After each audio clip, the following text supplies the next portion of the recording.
বিৰোধী ঐক্যৰ মিটিং ভূপেন বৰা সভাপতি হৈ থাকোঁতে আমি সপ্তাহে 10 দিনত দেখাই পায়েই থাকোঁ। লিলি হোটেলত লগ পায় আৰু লিলি হোটেলত চাহ জলপান খায়, নিজৰ ভিতৰতে কথা পাতে, আকৌ ওলাই আহি নিজৰ ভিতৰতে কাজিয়া পেচাল। গতিকে এইটো টিভি চিৰিয়েল আমি যোৱা 4.5 বছৰ দেখিছোঁ।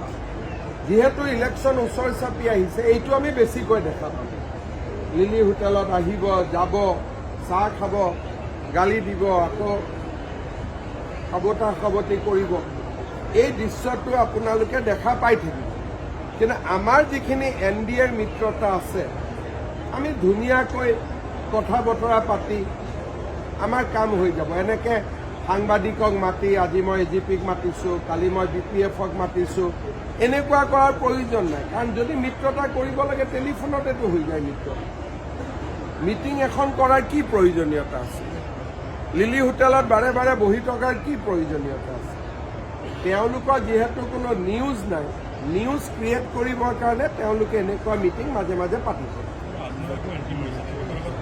নাই, আজমলে এণ্ট্ৰি মাৰিব, দুদিন পিছত মমতা বেনাৰ্জীয়ে এণ্ট্ৰি মাৰিব, অখিল গগৈয়ে 20খন চিট বিচাৰিব, লাষ্টত এখন চিটতে মানি ল'ব।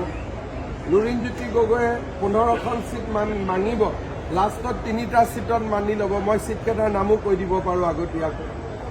এতিয়া মাঙিব 14টা, কিন্তু মানি ল'ব 3টা।